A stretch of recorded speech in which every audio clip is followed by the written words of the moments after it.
Most Jamaicans only learn about this when it's already too late. Yes, that's correct. That's correct. But it's something every adult should have.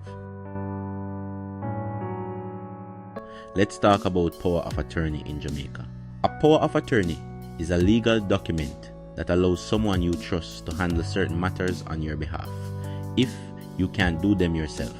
That person could assist with things like managing land documents, signing business papers, handling a bank request, or dealing with property when you're overseas or unavailable. It does not mean you're giving away ownership, it simply means they can act for you under your instructions.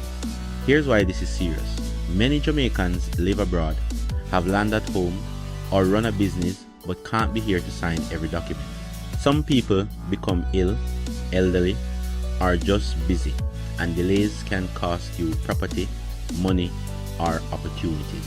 With a power of attorney, someone you choose can protect your property, manage your business, and handle important transactions without risking delays or mistakes. It's not only for emergencies, it's a smart move for people with assets, responsibility, or big plans. If you want, I can bring on a licensed Jamaican attorney to explain the types of POA, how much it costs, and how to set one up the right way. Would you want a full breakdown? Comment yes if you want part 2, and ask your questions below. Let's protect what we work hard for.